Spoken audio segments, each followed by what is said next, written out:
All right, welcome back to Developing Hurricanes, where Matt has to do a Gleb chant.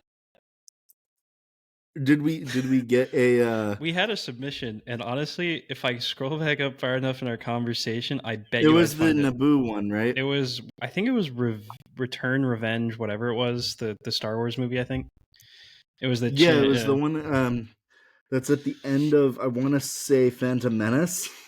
sure.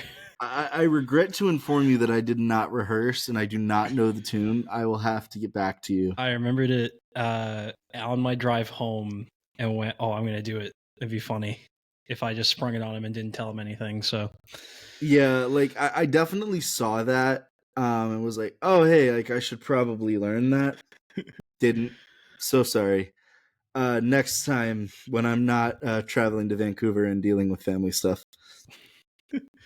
I mean, this might become the podcast might become a slightly more regular thing with players' seasons ending. So we'll find out coming up over these next few months. Of course, got a lot of players' seasons ending, but we'll get into that. We're gonna start here talking about a player that I definitely should have bought his stick during camp when he offered it to me for a discount. And I'm kind of disappointed I didn't because, man, that would be a very good souvenir right about now with the way his season's going at the AHL level. That'd be Bradley Nadeau, of course, who has 27 goals in the AHL, and he is 19. He leads all rookie goal scorers. I want to say he's top 5, top 3 in points for rookies. He is a top 5 goal scorer in the AHL currently, and he is 19 years old. Yeah, and he's top in U20 scoring, I think. Yeah. Um he's probably been one of the best players in the AHL this year. And I mean, we're going to talk about this, you know, but I have to stress Nadeau was playing junior A hockey 2 years ago. Yeah, he was playing in the B. Yeah, like, and don't get me wrong, the BCHL is a great league. It develops a lot of Division 1 talent. Obviously, I work in the league, so it's a great league. But the gap between BCHL to NCAA is pretty large. I would argue that it's just as large, if not larger, of a gap between the NCAA and the AHL. So there's a huge step from that to any real junior league. Really, like any junior league to the AHL is going to be a pretty big jump, just because of the level of competition, Physicality as well, yeah. the physicality, the pace, the quality of talent, all that, right? Like, it's going to be a big league. Yeah. And Or a big jump, and excuse me. he's But handling it insanely well. this is it's unreal what he's doing, and he's making smart plays off the puck too. I just think you are really, you have to be really happy with what he's doing right now. If you're disappointed in it, you have an issue.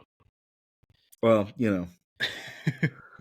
Just want to make that clear. I don't want to speak for everybody. And if you're disappointed that a 19-year-old's top 5 in AHL goal scoring, you got some.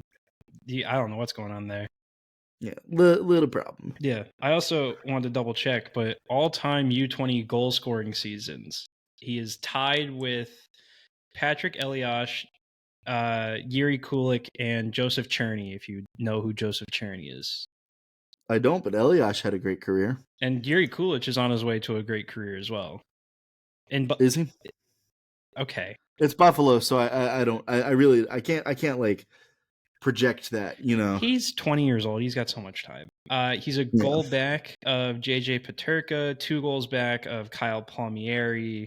I mean, he's having one of the best U20 seasons, at least scoring wise. He's having one of the best U20 seasons in the AHL over the past few years, and you can't that's unbelievable. And like you said, as a guy who's going from the BCHL, making the jump to NCAA, looking really good at the NCAA level, going from the NCAA level to professional, and looking really good at the professional level. Yeah, that's crazy. That's unheard of. Unbelievable. It's so funny. I mean, when he left Maine, I thought to myself, I was like, "Ooh, man, like I wonder how Maine is gonna do without Nadeau this year, and they just made it to I think the Elite Eight. Yeah, they're playing against Penn State right now, I think. Okay, so they're still in the Sweet 16 then, or whatever hockey calls it. Yeah, it's Okay, I think it's the Frozen Face-Off, and then the last is the Frozen Four. We don't have to worry about something like we that. don't worry Yeah. about No, college okay, but hockey that this makes year. sense. Still, they qualified for the tournament, They did. which I don't think they did with Nadeau. No, they did not. Which is weird Yeah. because Nadeau is an insane talent, and you go to the tournament with arguably less. I guess you replace Nadeau with Taylor McCarr. I mean, I think just in general, Hockey East is kind of running things right Oh my now. God, But yes. anyways, that's a tangent. And then just for all the people out there, in his last 3 games, he has 5 goals and 2 assists for 7 points. That's Yeah, just slightly I mean, crazy. he's always scored in bunches though. I feel like in the AHL, like he'll go through little droughts and then I feel like he'll score a I was gonna bunch. say 3 games before that he had 0 points and then 7 and 3. So it's a hot and cold thing. If he ever finds a true level of consistency, which he definitely has in him, he's going to be crazy good. Yeah, I mean, I already think he's going to be crazy good. I've said multiple times he has true 40 goal scorer potential at the NHL level just with the way he uses his shot. If he gets down to one knee, it's going in. It's going in. Yeah, I mean, I'm a little more. I don't want to say like pessimistic, a little more reserved on it. I'd say he has 30 goal potential. That is reserved, but Like also Cole Caulfield's the best 40 goal scorer to have only hit 30 goals once in his career. isn't he going to hit 40 this year? I don't want to say anything because I know the second I do, he's going to. Also, just to make it clear, David St. Louis, I think it's St. Louis, of Elite Prospects said that Nadeau has 40 goal potential. So that's all I want to say. No, for sure. But like, you know, I don't know. I've always been a little cautious, but like, the thing I say about Nadeau being streaky, so like he's got 7 points his last 3 games, 0 in the 3 before that. Then he had 2, then 2 points in 2 games, 0 in 3, 4 points in no, actually 5 points in 4 games, scoreless in 2. So like, I think people are asking like, oh, why hasn't Nadeau been called up yet? Why hasn't he been called up yet? Like, there are times where he'll be streaky. And, against Rockford the other night, yeah, he had 2 points, but he was also a -3. Yeah, there's still definite defensive lapses in his game. And there's definitely moments where you want him to be better. And I also do think he's still getting very light penalty kill time. I think it's Possibly. very light, if it's anything. They kind of had their penalty kill figured out, like what they'd use. So again, yeah, there's definitely lapses in his game. And if he can gain 10 pounds in the offseason, we'd both be the happiest people alive. Just because I think he's 5'11", but Yep. he just needs to add a little bit more to his frame, and he's going to be great. Because there's still times where he gets bullied physically off the puck, but again, he's Yeah, I 19. mean, EP has him listed at 172, and I would say, like, at best, he's pushing 175. I think that might be a So, if you stretch. can get to 185, that's a solid weight. And if you can just maintain that, I think that's fine. I want to see jacked Bradley Nadeau. Like, just like 200-pound, just like absolute meathead Bradley Nadeau. Doug Martin with an elite wrister. Right. Just like just ugh. No, that's not going to be his game. But like if he can just add a little bit of muscle, get a little stronger, like that's going to help. 100%. Sticking with the Chicago Wolves, I touched on this in the apparently very popular 16 thoughts that I did recently talking about goalies, because as we've seen, the Canes goalie system is you want to say, like, you can't call it strong. It's not good. They have maybe 2 guys that I would confidently say are staying in the system over the next few seasons. And I had a very long 2 points talking about Ruslan Hajayev, because I wanted to explain. And the first thing I said was, if you go to his Elite Prospects page right now, it's going to be ugly. UGLY, he don't got no alibi, he ugly. So ugly, it's like you got to put a paper bag over his head, or his Yeah, stats head. it's not great. It's a 3.46 goals against, and a .873 save percentage. That's not good. But I argue, and I argued in there, that he is not as bad as a .87 goalie and a 3.46 goals against. There are definite issues within his game. Positioning is one of them. I should never see this man try to take a face-off. And rebounds are another one. He gives up a lot. At that same point, there are enough flashes in his game at the AHL level where he's making incredible saves back to back and doing all this with his athleticism and his size. And there's something there. And again, I'm gonna stress this abundantly. He was playing against U20 players last season because he was in the MHL. In Russia. Yes. That's basically like jumping from the BCHL straight to the AHL. I need to stress that because I tried talking about it a while ago, and I'm not going to go like too far deep in it, but I think there's only one other goalie in the AHL who has made a jump like that recently, and I want to say it was Sergei Murashov. But even with Murashov, he had experience above the MHL. Ruslan Hazayev hasn't. He had one game outside the MHL, one VHL game outside, and that was it. And he's going straight from U20 hockey to professional hockey in a country he has never been in before. Yeah, he doesn't really speak the language, and he speaks a little bit of it. He does, but there's a learning. It's not a lot, right? Yeah. I think the issue that I'm having with Hazayev this year is the reaction and the recovery after a rebound. I can see that, yeah. Because like you said, he gives up a lot of them. Just a few. But he doesn't really track the puck very well after giving up a rebound. And then he'll see it, and then he'll slowly move over to it, and it's in the back of the net. And it's hard, because again, he's a young goalie facing way better competition than anybody else he's ever faced. But I have to say again, like it's hard because, for one, it's a tough situation. You would have liked for him to be in the ECHL, but I truly think the Hurricanes wanted to keep him where they had the most resources for him and where they had control, because they don't have control in Bloomington. Yeah, because they don't. Yeah, that's it's just an affiliation. It's not like a full. Yeah, the Rangers have the full-time affiliation. Yeah. The Hurricanes are just kind of sharing. They're just kind of there. They give them Bryce Montgomery and Yaniv Peretz, and that's about it. And right now it's just Yaniv Peretz, I believe. Actually, no. If I'm not mistaken, Peretz is with the Wolves as their third string right now. I think. Okay. I remember looking at because we had the conversation of if Morrow was eligible, and I was looking through the AHL transaction page. So I want to say he's up right now, but also I think Bloomington is playing, and I could probably check. But yeah, I mean, either way, that would make the Wolves like what, 4 goalies on their roster right now? No, Spencer Martin's hurt, so they technically only have 3 right now. Maybe that's why he got called. Or 2, but 3, yeah.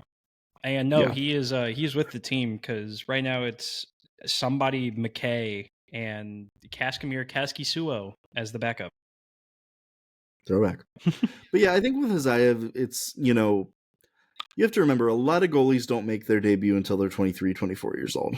Yeah. And he is a fresh 20 years old. Yep. Completely, and I said it a lot during camp. I was like, hey man, Kazayev looks good. He has good moments. I don't know if there's word to describe just how raw mechanically he is. Well, I mean, you even saw it at the not the prospect showcase. Well, kind of the prospect showcase actually, in the game that he played. But you also saw it at the get there, Matt. They did a scrimmage over the summer.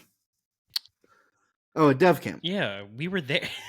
Yeah, no, sorry, I was trying to think of what they call it. It's It's been just a week. red versus white.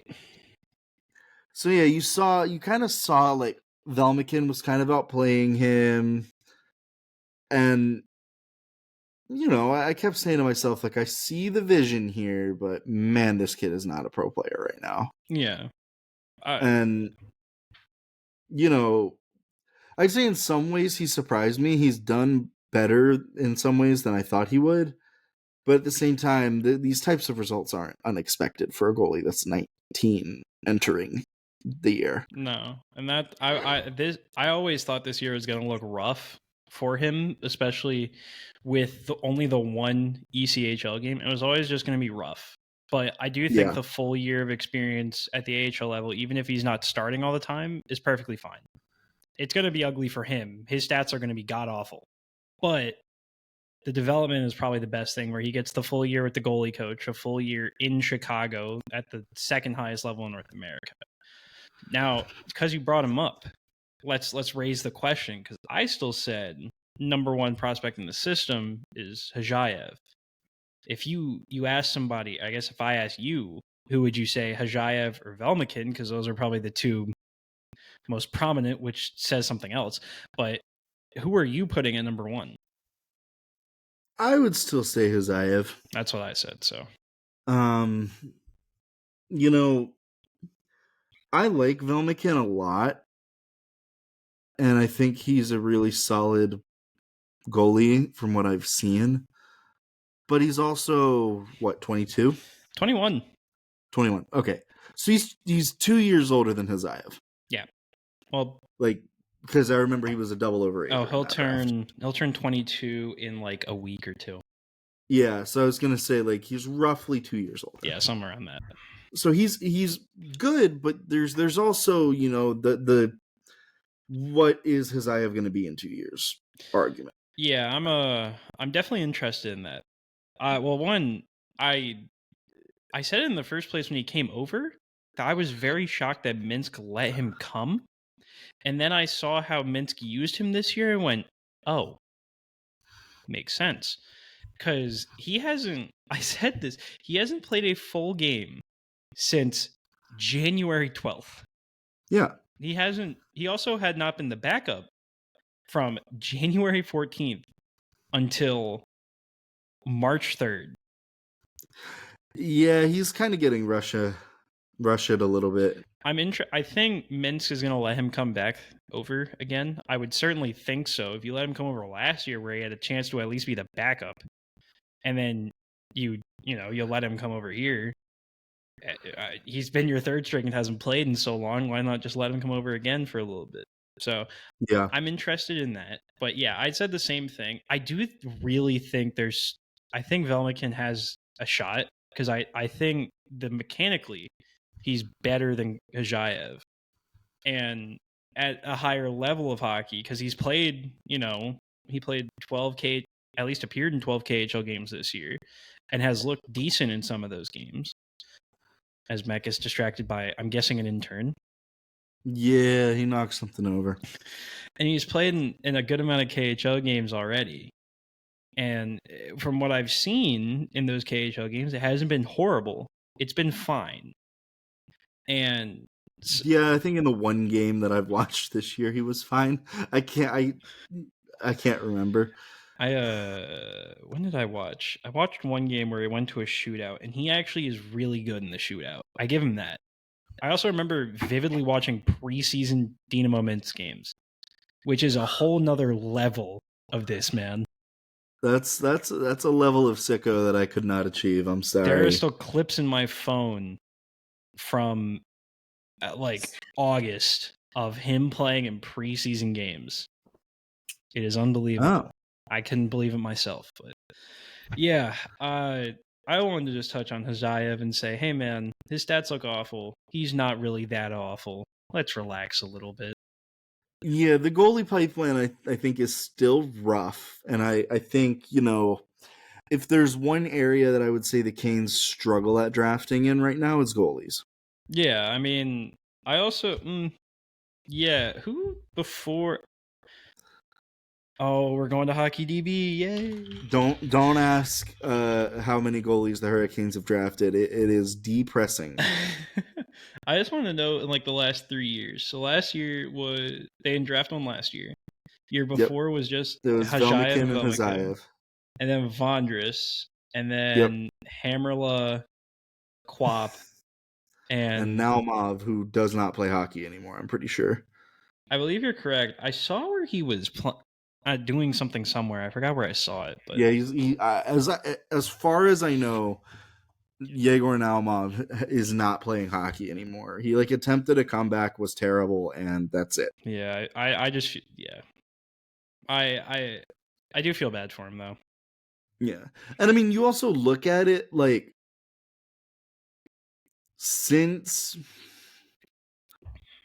as far as I can remember, Patrick Hamerla was the highest goalie they've taken in the draft. 3rd round pick, Third, and it was like late third round too, if I'm not mistaken. somewhere around there. Yeah, Um, let me just look it up. That'll make me I've feel better. legitimately just had it up. If you were gonna say something, it was the 83rd pick in the 3rd round, 83rd. So that's like mid third. back half of the third. Yeah, somewhere around there. Yeah. It's like middle of the third. So that's tough because at that point in the draft, you're just kind of hoping you're hoping to hit on something, but you really don't know what it is, what it's going to be. Like, very few picks after the first 15 players work out in the draft. That is yeah. I'd say recently teams have started giving their late first round picks. Okay, no, let's say like after the first round they pan out, and then like there's varying levels of success for like Yeah, players drafted after 15. Like that's what I'll say. 100%. So yeah, that was Mark Jankowski was drafted in the first round, and other than his time in Carolina where he's become Wayne Gretzky, he hasn't been that good of an NHL player. I mean, yeah, he's kind of just been fringe fourth AHL guy for a while, and kablam! Yeah. Now he's him. All right, But so the point I'm making here with goalies is like they just haven't invested high picks into them. They haven't drafted the Yaroslav Askarovs, which I think is actually working out. I think I'm happy with Seth Jarvis. I was one of the people that wanted to scare off, but Jarvis is definitely working out a lot better as of right now. Yeah. Though Scaroff is still technically a rookie, I think. Yeah, and then other high drafted goalies. They Kosa and Wallstedt. Neither of them are NHL goalies right now. Both of them were picked before Carolina picked, but again, Yeah, they don't pick goalies in the second round anymore. Like that's it. Ever since Kochetkov, they haven't picked one in the 2nd round. Yeah, Kochetkov has been the highest goalie prospect they've picked, and before that, it was Ned. Ooh, wow. Yeah, like they don't draft goalies very high, and you could argue that you shouldn't. Just because of the variance with goalies and how much I don't know. I would argue that it's harder for a goalie to crack the roster. There's less room for error. Yeah. But still, if there's one area I would like to see is goaltending and goaltending development kind of take a step forward, because it feels like, we draft a decent amount of goalies, we just don't get a lot out of them. Yeah, and especially this year, from my knowledge, it's like a decently stacked goalie class, at least at the top end. Because I know there's, if I recall correctly, I think you're right. I remember it's Ravensburgen, Ivankovic, and Andreyanov are like the top 3, and then there's like a lot of other guys that could be there. Like you could go after Rimpinen, who was overager, played extremely well at World Juniors and is now playing extremely well in the Finnish League playoffs. He's an overager, though. That's the thing. It's so funny that the top prospects have a 3+ goals against average. I'm guessing that's one of Ivankovic or Ravensburgen. It is both of them. Yep. CHL, baby. Like there's there's a lot of, this is actually a decent goalie class that now that I'm looking at it. Like, There's a lot, and um, especially Russian goalies, because I've done ever so slight amount of research into them. But I know outside of Andreyanov, there's a definite like good 3 or 4 that you could definitely look at later on. yeah, and Andreyanov, the issue with him is he is a flat 6 feet tall. I'm not judging goalies by height anymore. Okay, I'm not one of those No, for people. sure, but I'm saying, like, that's gonna cause him to fall. Oh, I mean, no complaints here. Um, I said I Ryan liked. Cameron I said in the Null is a late goalie, but he has an unreal save percentage in the Null. What league are you saying again? The North American Hockey League. Sorry, Yeah, sure, okay. that's tier 2, or it's A tier 1, but okay, it is tier 2 to the USHL. gotcha. But yeah, like, there's not a lot in the um and this is a weaker class, so like maybe it behooves the Hurricanes to take a couple goalies and just kind of see. Yeah, I definitely think you're gonna. You could put money on it. They're gonna draft one. They kind of have to, because Quap and Hamerla are both, their rights expire in a few weeks, and Yep, June 1st, right? Quap is Nikita Quap, and Patrick One Hamerla. of the goalies of all time. Patrick Hamerla is currently playing Czech 3 hockey, the Yeah. third league of Czech hockey, and it's not to say it's a bad thing, but I don't think he'll get re-signed, or at least signed in the first place. So then you're left Yeah. with your only goalies that are under the age of 25 in your system are Hajayev, Velmakin, and Vondris. Because Peretz is already 25. You have 4, technically 3. And one of them's in Russia, so you have no idea when he's realistically coming over. I just wrote that I hate to play with assumptions because they're dumb and stupid and harmful. At that same point, I don't personally think a guy who's been the third string goalie on a team and the Russian team is actively letting him come to North America for development camp, which is very, very, very unprecedented from what I've seen and heard of. I don't know, man. I feel decent. I mean, maybe, but there's always the chance that he heads somewhere else. You never know. And that's the great part about it. All right, let's move on, because we spent 30 minutes on 2 players. That turned into a lot more. But we're going to play NCAA roulette. Oh, no. Wait. What's the issue with that? I'm very curious to see where this goes.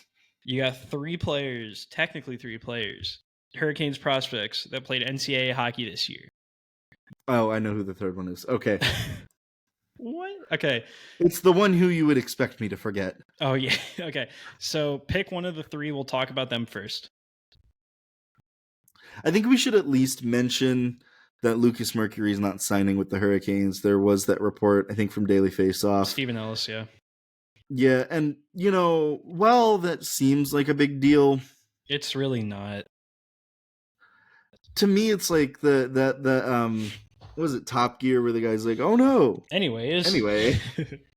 Yeah, no. I mean, he's listen, I think Lucas Mercury could play NHL games just because he has the size. He's gritty. He's good defensively, can kill penalties. Like, those types of players could earn a cup of coffee here at some point. With the Hurricanes, there is no possible way he makes the NHL.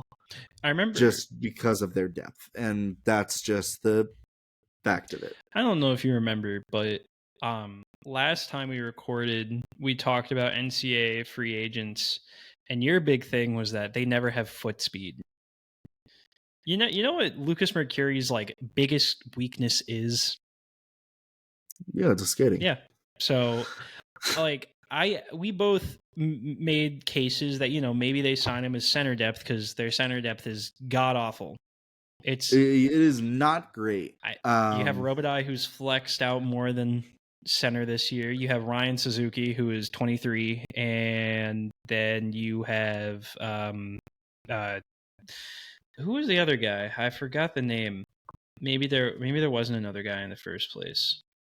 Yeah, I don't remember the other guy. Skylar Brindamore, if you count him as a prospect, which I personally don't. Yeah.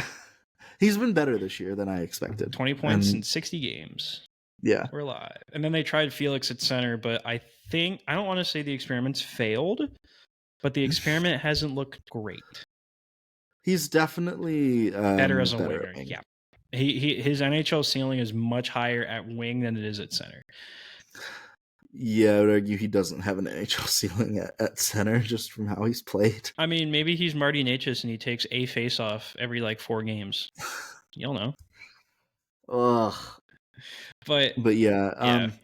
Mercury, with all college free agents, if you even look, it's so funny. You look at the little grades that Elite Prospects puts out.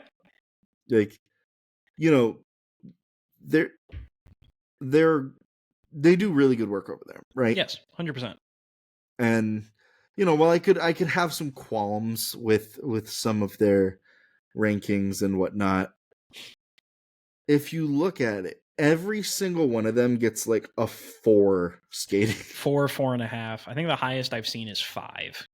I want to say that's high. 5 is not good. Because isn't it out of I think 8? they do it out of 8 or 10. I think it's 8. Because they had Nadeau's shot as a 7.5. And they had Bedard's shot at an 8. Or something around there. Yeah, I know baseball does an 80 grade scale, so I'm wondering if that's kind of what they mirror it off of. Maybe, yeah. I mean, yeah. I think I like Mercury. I think he's a decent player, and we've both said, I think there is an NHL future there. I think he has to get better at skating, and I hope the team that gets him better at skating.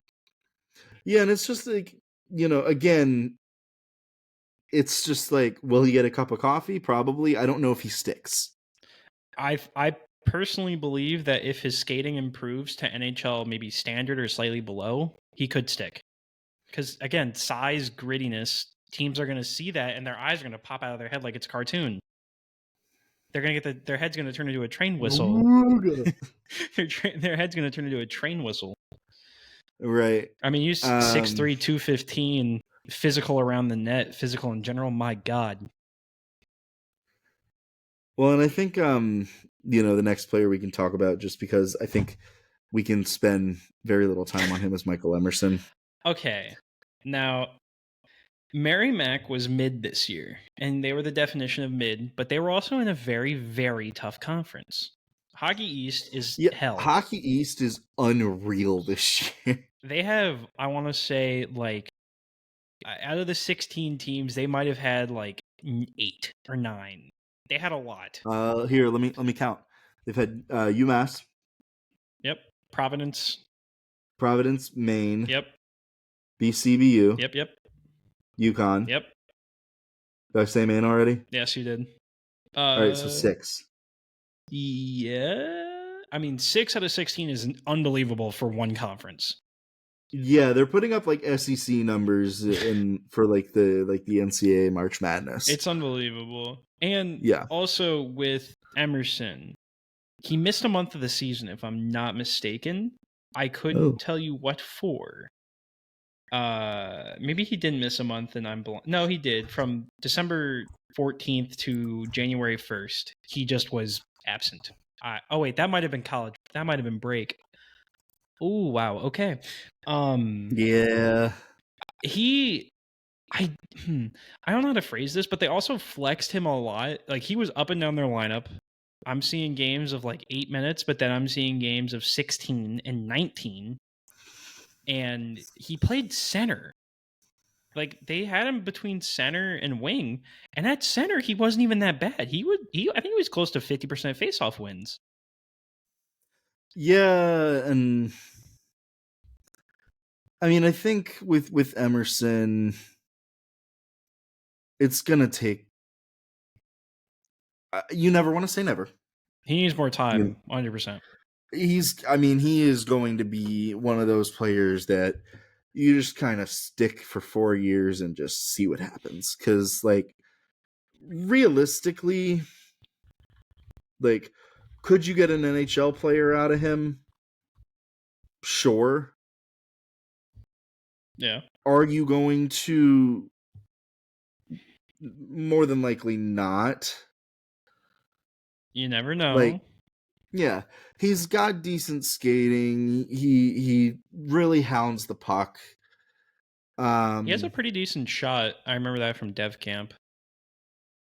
yeah, it's just kind of a raw tool set, and it was kind of a weird pick at the time because, like, he was like a 19-year-old USHL player. Something around that, yeah. Because he's 21 now and he's a sophomore.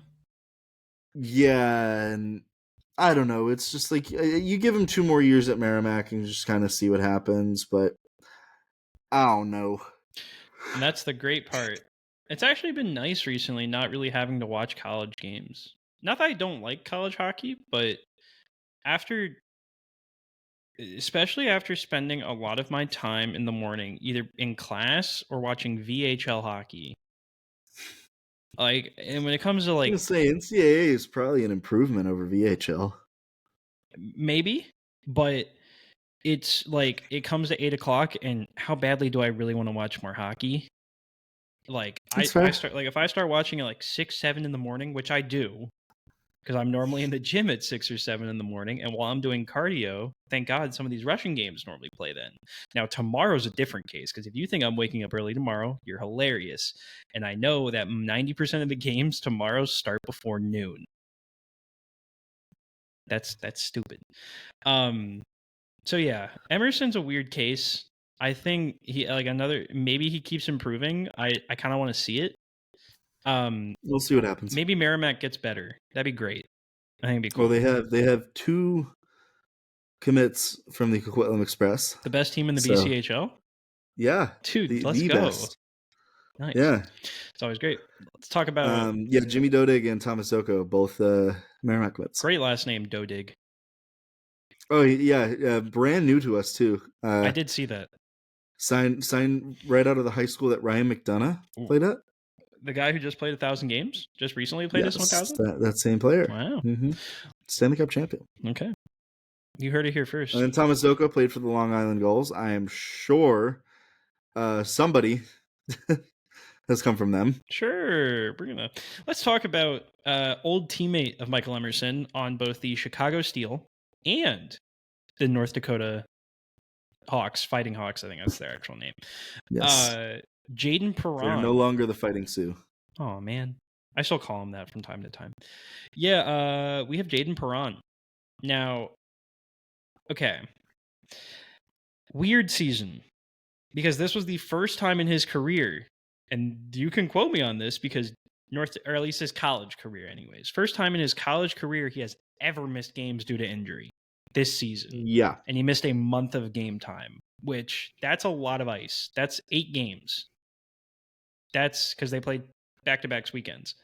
That's 8 games he missed. That's big time. And, you know, in 8 less games, he had a point extra.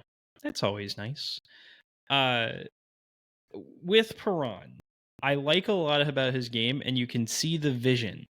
He's a great skater. His shot is very good. His playmaking's okay. I'd say it's in the, like, okay to good range. I wouldn't say it's like his best aspect or like something that's going to be like amazing at the NHL level if he gets there. But he's a good player.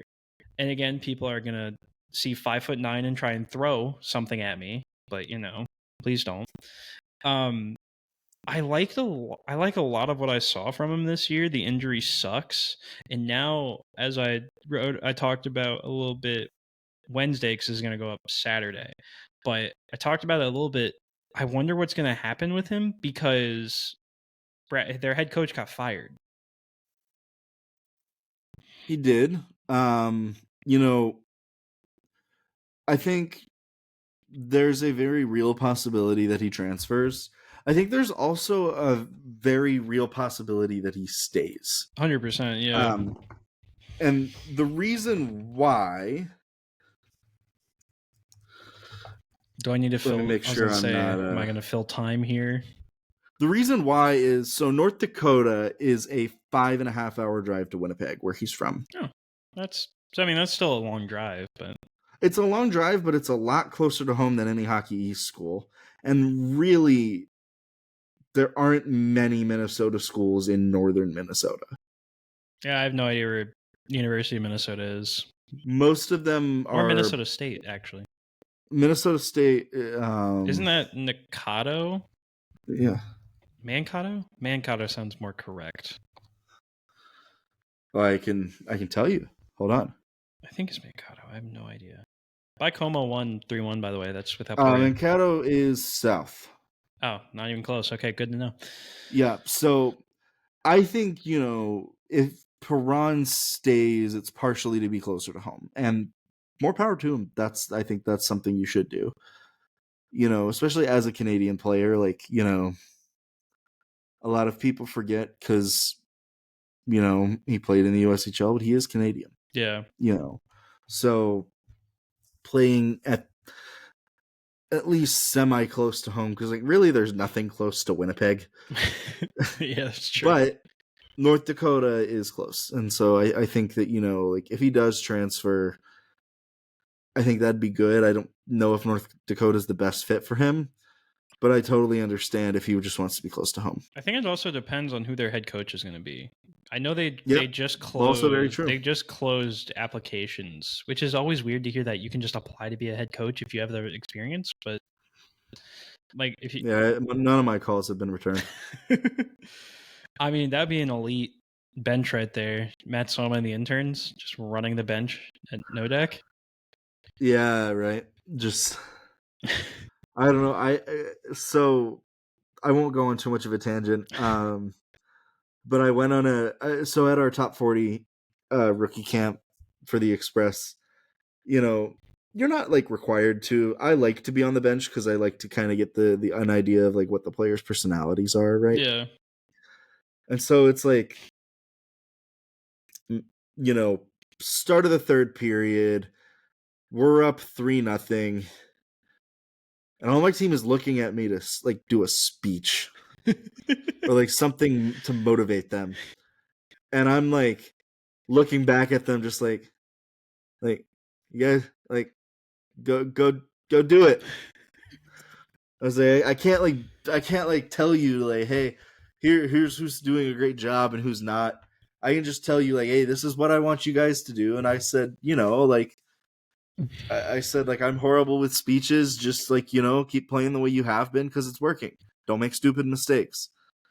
Okay, that's good advice. They started applauding, and I was stop! Do not applaud me. I do not deserve any of this. I made that all up on the fly. So, anyways, that's my little story for my one time behind the bench. It was a great story. I can't wait to coach. Can't wait to watch you coach one day. Ugh, no. Let's move to Russia, your favorite place on earth. Woo! Maybe not right now, anyways, but nah. Well, All right. We had a few players' seasons end recently. Emerson, Perron, both of them are done playing hockey right now. Next guy's he was rumored last year. He was looking at coming over. Obviously, it didn't end up happening. He stayed with Vityaz for another year, and he played hockey.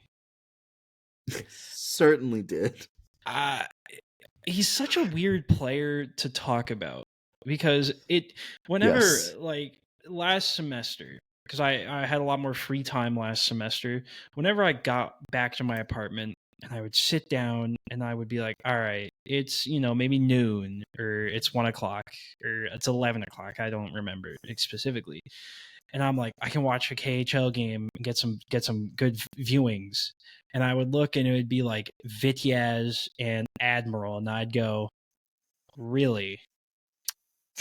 And then I'd see, maybe Severstal and Loco. And I'd go, yep, I'd rather do that. Even though I hate Locomotive and how they play, I'd much rather do that. Yeah. So we're talking about Stanislav Yarovoy. If I didn't say that already, if I did, I'm just not on my A game. He's again weird player to talk about because he doesn't put up a lot of points, but I would almost argue that's not his game because this year his penalty kill time has taken like a whole minute step up on average. Bet you didn't know that.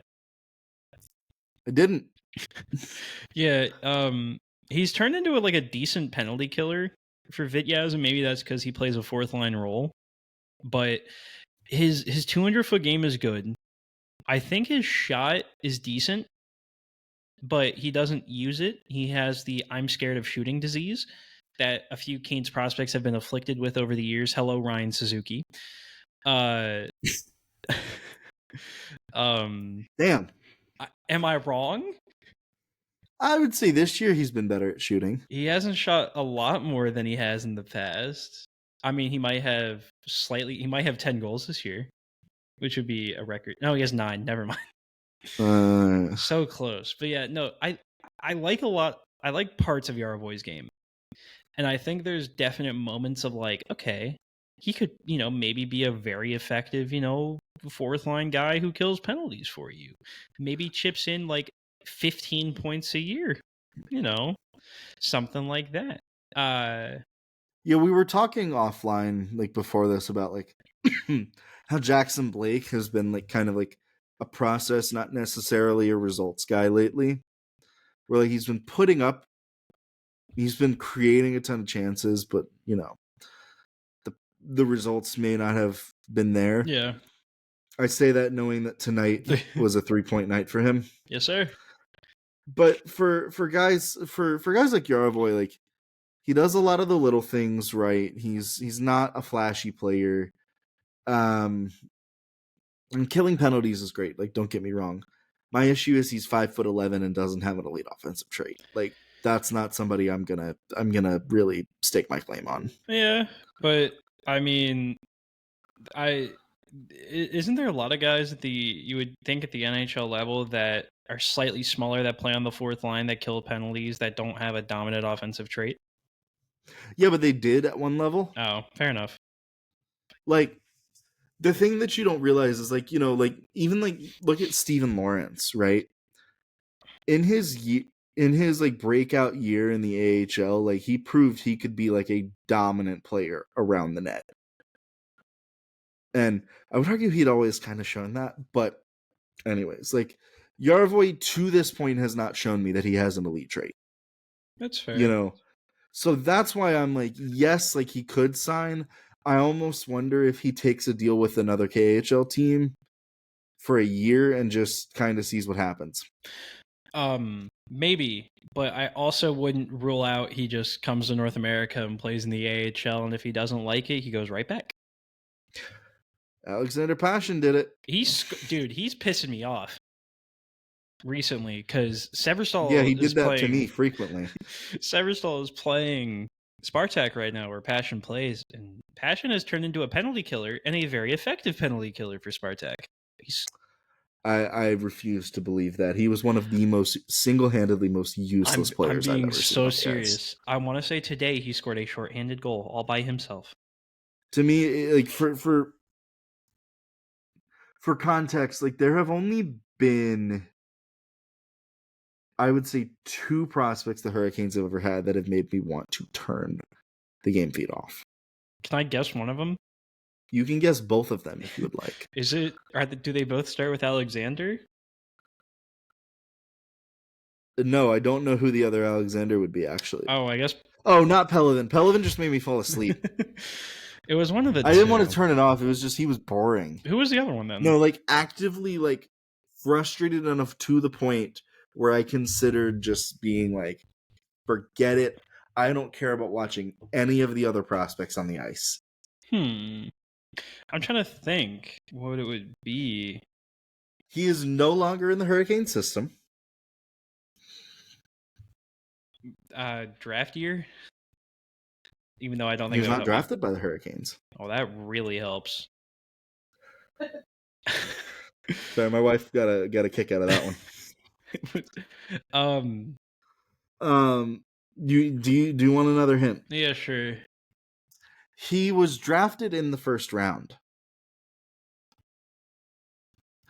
Wasn't drafted by the Hurricanes. Drafted in the first round and pisses Matt Soma off. Like, to the point where like it elicited like a visceral anger in me. I was gonna say Julian Gauthier, but he was drafted by the Hurricanes. He was drafted by the Hurricanes. He frustrated me too, but never to the point where I wanted to turn the game off. Is there like a really obvious hint that you could give me that would give it to me like immediately? There is a Cam Abbott connection with him. Yes. Oh my god, wait, is it Dominic Bach? It is Dominic Bach. How did I get off that compared to any other one? But so Dominic Bach, I get it, is single-handedly the most frustrating player I've ever watched. I completely get it, by the way. Because you saw it. You saw. And for the people watching on the video, like, the people listening to this aren't going to get like the raw how emotion angry I am. The people on the video are going to be like, is he okay? Like, you saw in front of your face how talented he was. Yep. And he did nothing with it. That's correct. I even wrote an article about, I thought Dominic Bach had an NHL future because there was so much offensive talent in his game, and then just kaploof. And he wasted all of it by just refusing to do anything right. He's playing German league hockey now. I bet he's putting up like generational numbers over there. You know, you're gonna inspire me here. Because like Dominic Bach, skill-wise, is one of the most skilled players I've ever seen. Like, the stuff he could do with the puck is unreal. There's a reason the Canes wanted that. They didn't have a skill guy like that when they traded for him. But there was no part of Dominic Bach's game that translated to the pros because he does not use his teammates. Yeah, it's very individualistic. And quite frankly, like, he doesn't have the hockey sense to do that. No. And Raphael Devers sucks. I'm sorry. I'm watching the Red Sox as well. Noted Canes prospect Raphael Devers. He has struck out 6 times in 2 games, including 4 times tonight. I mean, sorry, I'm so mad. Dominic Bach and Raphael Devers is a crazy combo of it. So Dominic Bach just like it killed me. And Alexander Pashin, the reason he frustrated me is he just looked completely lost in the AHL. Like, yeah, I remember that vividly. Concerningly lost. I want to like, say the poor dude, and I think part of it is like I don't know if Brock Sheehan was the right coach for that team last year. Obviously, the team struggled. They didn't have. No, was that Brock? That was 2 years ago, right? It was still Brock Sheehan, though. I'm like, I think he got. No, because 2 years ago it was Brock Sheehan, which was the year Alexander Pashin left. Yes, okay. But so like Brock Sheehan, I don't know if he was the right coach for that team because that Wolves team struggled that year, and was not very talented, and it's just really frustrating because like with Pashin, he was so highly regarded as like a talent where, you know, he could change the game with his skill and he was really exciting. Like, I hate to say it, but he got way too much public hype, and I think that's kind of what did it. I'm not denying that, like, yeah. People were like, oh, he's a 2nd-round pick. Huh? Do you want to know what's crazy? And people said that about Justin Robidas, too. I think he was elite prospects. They ranked him like 40th. Oh. And he wasn't picked till 5th or 6th round. And he's looked good as a pro, don't get me wrong. Yeah. But, like, you know, the public hype just, I don't know. I kind of want to research that because there's no way they ranked him that high. Pashin was ranked. Pashin. I was talking about Robidas. Robidas was ranked like 46th. I swear to God. Do we just not elite prospects? Why do you do this to me? I mean, no, they gave him a D grade. I'm looking at it right now. I'm staring at it. 5 skating, 4.5 shooting, 5 passing, 5 puck handling, 5.5 hockey sense, 4 physical, D grade. I'm being real. Yeah, but where was he ranked? Oh, elite prospects 20. He wouldn't have been that high if he was a D grade. Oh, it was Central Scouting that ranked him super high. Okay, that makes more sense. Yeah, Central Scouting. But still, I mean, he was ranked 62nd by McKean's. He was Craig Button ranked him 75th. Bob McKenzie ranked him 80th. 47 by Central Scouting. Wow. Okay. Is that where I thought that came from? I could have sworn that Elite Prospects ranked him up. I don't even know if Elite Prospects said he should have been drafted. Now that I think about it, I'm downloading. I disagree with that. Thinking about Dominic Bach, which is a very fun little thing. He was actually on that Calder Cup team. He technically won the Calder Cup. He did. He was not a factor. I can assure you of that. And that's the same team with Steph Nason, Joshua Lavio, the best KHL goal scorer of all time. He now holds that record, which is insane. Max Latunov, who is a current teammate of Nikita Artemonov. Also, going back to Robitaille real quick, he's the only player that I can remember seeing Corey Pronman given elite to skating wise. That wasn't like a top 5 pick. The only other two, that's pretty good. Only other 2 players I want to mention because I think it's funny is Richard Panik, who is also in the KHL. Yep. And Eric Jelena. That was such a weird team, man. Dog, looking at it is a trip. It's unbelievable. It's like I look at the 2019 Checkers team and just kind of get sad. That was like Natchez. Yeah, because the team had so many prospects. Where I was like, man, this team's gonna be like the Canes are gonna be unreal. And really, Nick Waugh and Martin Natchez are the only 2 players I think from that team that have been like good NHL players. I'm not looking that up because we're yeah. No, I know. All right. Who are the other Russians that we can talk about? I have one other guy on my list because currently he's the only other guy that's not playing hockey because somehow everybody else is playing MHL playoffs, KHL, or VHL playoffs. Somehow, some way. Only have 2 guys that aren't playing hockey right now. Not that bad. You want to take a guess at who it is? No. It's my. Is it Chakrin? No, Chakrin. I believe MHL playoffs are like in like a week or 2. It's very. They do playoffs weird. He might not be playing hockey. I have no idea. I haven't really looked into it too much. I do know the MHL play-ins were started today. In any case, it's Big Unk. Avramov? Yeah. Really? Yeah. Stupino, Rostov, and Sochi didn't make the playoffs. So the entire Sochi. Oh, well, yeah, because he plays for Sochi. Hey, man. Sorry. Yeah, I forgot. Yeah, none of their teams made the playoffs. But, okay. Now, how do I even go about this? So, in totality, this year, he played over 49 games. He played 49 games across 3 different leagues. He made his KHL debut this year. Didn't get a single point in 19 games. He made his VHL debut this year. 6 points in 22 games, where I thought he was probably the most comfortable playing at a higher level anyways. And then over a point per game at the MHL level. And genuinely, anytime I would watch him at the MHL level, it was very obvious he should never play in that league again because he is very much so too good for it.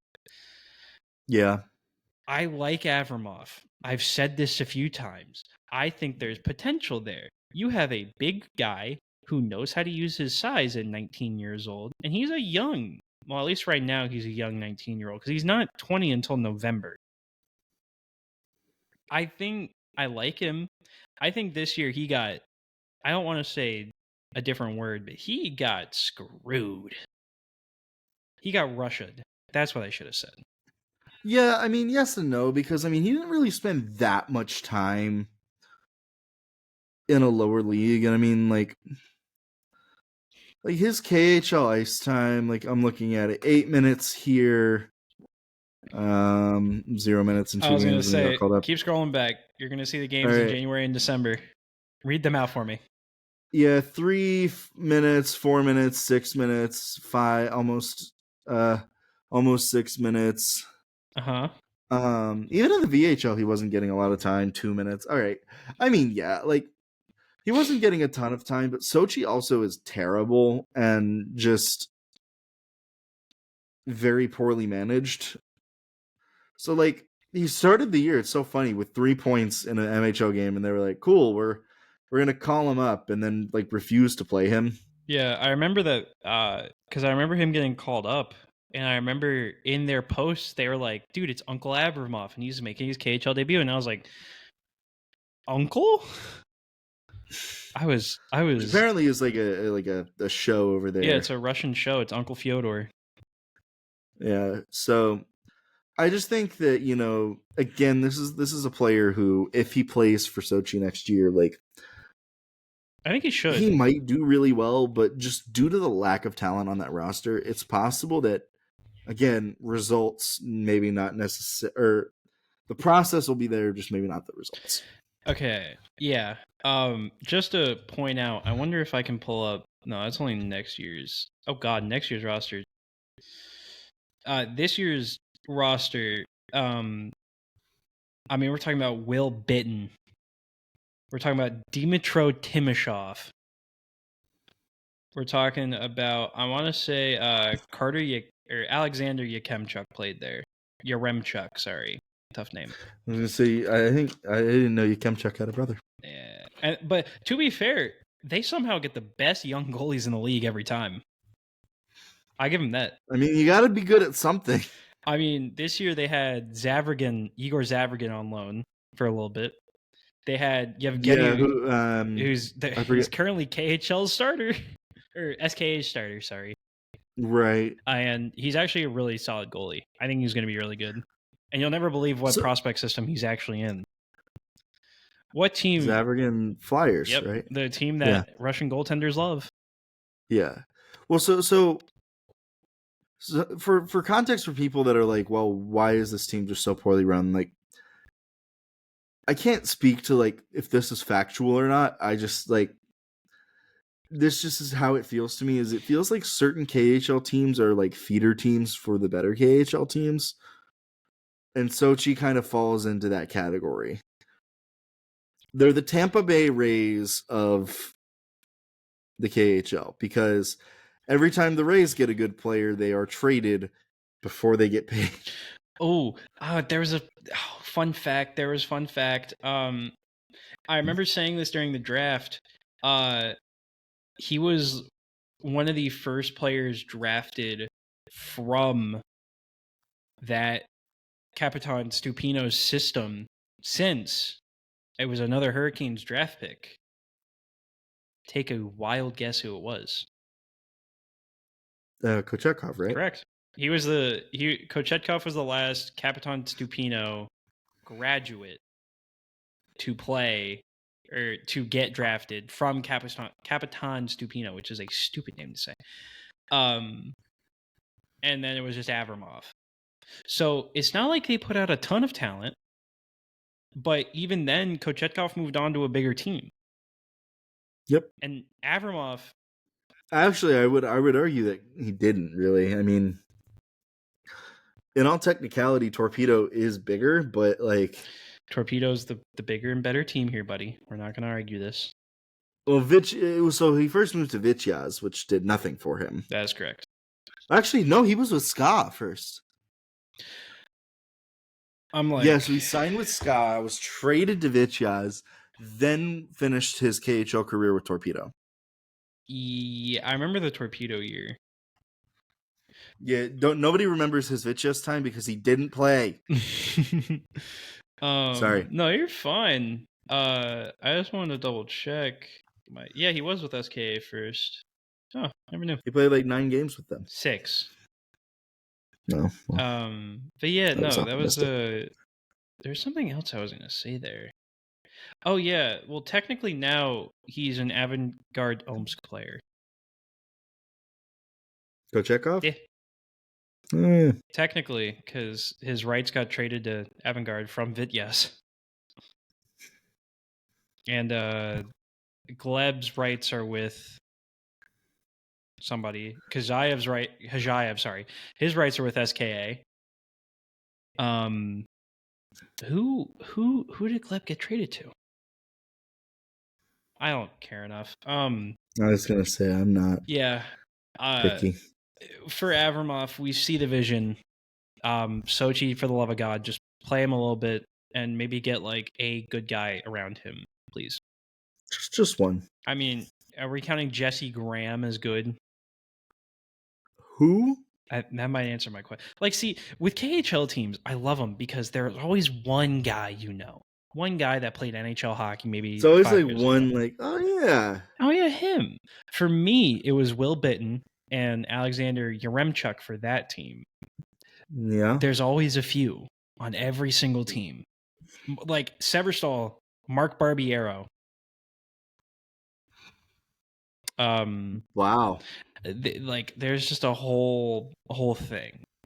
But it's like filled with guys who had like a cup of coffee at the NHL level, or like were fringe AHL players that just got tired of like the AHL grind, and yeah. I mean, look at any of the big teams and you'll see it wholeheartedly. It's crazy. Did Ska lose their first game? Okay, I'm gonna let you sit with that one. Did Ska, without their best player, win their first game? I was like, I'm sorry, I didn't mean to be rude there, but no, they did not win. All right, that's what I thought. Yeah. So we'll just end on this topic. Okay, here. I had one other player, but I thought Avramov was your last. Oh, well, he was my last Russian. That was my last guy. Okay, well, never mind. All I was gonna say was that with player season ending, by the time this posts Saturday, March 29th, there is a very decent chance that Yoel Nystrom's season ends. With Fargestad, shockingly, I don't know if I'd say shockingly though, because the prospects account has a lot of SHL people that we follow. Henrik Thomas and Anton are like two of the bigger ones, as well with Emil Ulbrand. Those are the big ones that I know of for the fact. And they're big or at least Henrik is a big Fargestad fan, but he is not. Emil is absolutely your Gardens fan. Yeah, well, he was well, maybe that is true, but he did send us a picture recently of him at a Fargestad game. Yeah, I think he likes Fargestad enough, but like, I know for a fact he is a Your Gardens fan. I mean, he got to watch Anton Frondel this year. Probably had fun. Yeah. Okay. But yeah, Fargestad is losing to Skellefteå, which is kind of weird because Skellefteå is a very young team. They're led by Axel Sandin Pelika, who is like 20 or 21. And apparently Oscar Follett. I mean, he's the leading U20 SHL playoff goal scorer right now with 2. Hey, you know what? That is 2 more than me. Well, you're not under 20 years old. Well, he's still doing it. Yeah, but if Yoel Nystrom loses, as a very big disclaimer, but I will obviously have it whenever his season does end, which it looks like it's going to end in the first round, which is a shock to me. He's coming to North America. He will be assigned to the Chicago Wolves, and he will play for the Chicago Wolves. And Matt and I talked about it, but a right-handed side in the playoffs of Morrow, Nystrom, Legault is sick. Because I like Nystrom a lot. Nystrom, I don't. I think it's Nystrom. He is a sick skater. First up, he's a sick skater. He's good 200 foot, and he's played big minutes for a team that's been good in the SHL.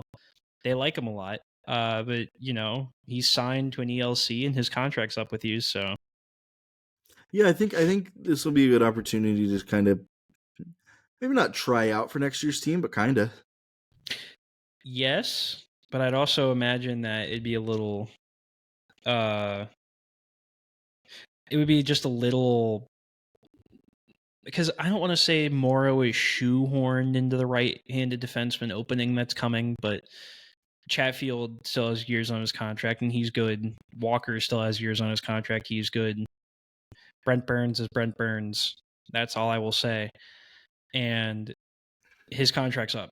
And Scott Morrow, besides the one LA Kings game, has looked very comfortable at the NHL level. So it'd be hard to keep him out. Very hard. So I do like Nystrom a lot, though. I think he's going to be a guy that pushes for NHL time 100% just because of the way he plays and his skating ability. Also, his size. He's grown since his draft year. He's like 6'2", right? Yeah, he was like sub 6, and now he's 6'2". I don't know how that happened, or somebody's flubbing a chart, but why are we laughing at over there, buddy? He's flubbing a chart. I don't know. That's just funny to me. Like an old-timey thing. But yeah. I think with Nystrom, like the big thing here is going to be like translatability. Just, I think the real good thing about getting a guy like him over is getting used to the smaller ice. I think it might benefit him, though. No, I don't disagree, but it is an adjustment. 100%. Like, there is a lot less time to make decisions at this level. Yeah. And when did we talk about the SHL and scoring? Like how it was really hard. It was a few episodes ago. It's not a very good league for scoring. Yeah, especially as defensemen. Defensemen don't score a lot in the SHL. And he's a half point per game player. Somewhere around half point per game, maybe a little higher. Speaking of scoring defensemen, I'm just looking up how old friend Anthony Honka is doing. Not that great. Yeah, he's minus 12 half point per game for HC Ajoy. Ajoy? Ajoy? I don't know. Probably Ajoie. Stupid Swiss. That's weird. What? All right. So, Nick, say your piece about probably Nikishin, because that's what you were starting to do. We are one loss closer to Nikishin. You. It's not even that I don't want him anymore, but like, man, it's happening. It is happening. Like, I would say that if the Canes didn't trade him at this deadline, if they traded him at this deadline, obviously we knew then he wouldn't have signed. But the fact that they kept him tells me he's there. I would also say the fact that he signed with a North American agency, probably. And a huge one at that. Cortex is massive. They manage I didn't want to have a second curse in this episode, but they manage a very large amount of Hurricanes clients as well. Off the top of my head, Chatfield and Spencer Martin and Taylor Hall, who's probably signing an extension with the Hurricanes. So correct. It's, the relationship is great there. So I'm interested to see, but I'm going to stress this for the 12th time, and I'm going to continue to stress it even when / if he does sign. Please just don't expect him to play right away. Please don't.